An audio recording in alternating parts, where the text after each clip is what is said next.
മതാതീത ദാമ്പത്യ ബന്ധത്തിന്റെ പിന്നിട്ട ജീവിത വഴികളും ഓർമ്മക്കുറിപ്പുകളുമാണ് ശിവൻ ചേലാടിന്റെ ആത്മകഥയായ ഞാൻ നടന്ന പാതകൾ.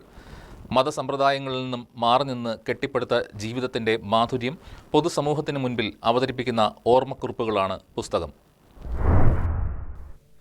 42 വർഷങ്ങൾക്ക് മുൻപ് വ്യത്യസ്ത മതങ്ങളിലും ജാതികളിലും പെട്ടവർ വിവാഹത്തിലൂടെ ഒന്നിക്കുന്നത് അതിസാഹസികതയും വിപ്ലവവും ആയിരുന്നു. അന്നത്തെ സമൂഹത്തിന് ഉൾക്കൊള്ളാൻ കഴിയാതിരുന്ന മതാതീത ദാമ്പത്യബന്ധത്തിൻ്റെയും ജീവിത വഴികളുടെയും ഓർമ്മക്കുറിപ്പുകളായാണ് ഞാൻ നടന്ന പാതകളെന്ന ആത്മകഥ ശിവൻ രചിച്ചത്. ഷാൻഡിയുമായുള്ള മതാതീത വിവാഹവും ജീവിതവും വിവരിക്കുന്ന പുസ്തകം മിശ്രവിവാഹിതന്റെ സങ്കീർണമായ ജീവിത വഴികളും തെരഞ്ഞെടുപ്പിലെ ശരികളും വിലയിരുത്തുകയാണ്. കുടുംബ ബന്ധങ്ങളിൽ പുരുഷാധിപത്യത്തിന്റെ തീരുമാനങ്ങൾ ശരിയെന്ന് കരുതിപ്പോന്ന കാലത്ത് സ്നേഹവും പരസ്പര ബഹുമാനവും കാത്തുസൂക്ഷിക്കാൻ കഴിഞ്ഞത് ഇത്തരത്തിലുള്ള വിവാഹത്തിന്റെ മേന്മയായി തന്നെയാണ് ദമ്പതികൾ കാണുന്നത്.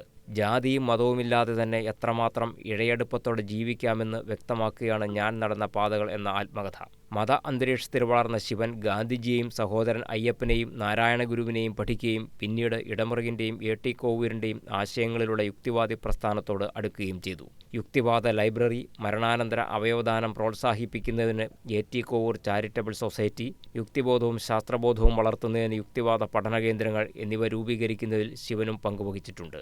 മനുഷ്യബന്ധങ്ങൾക്ക് മുകളിൽ മറ്റൊന്നില്ല എന്ന് വിശ്വസിക്കുന്ന ശിവൻ ഷാജി ദമ്പതികളുടെ ഏകമകൾ ഷാനിയാണ്. ഷിജു ഭർത്താവും നേഹ നീഹാര എന്നിവർ അവരുടെ മക്കളുമാണ്. News desk KCV news.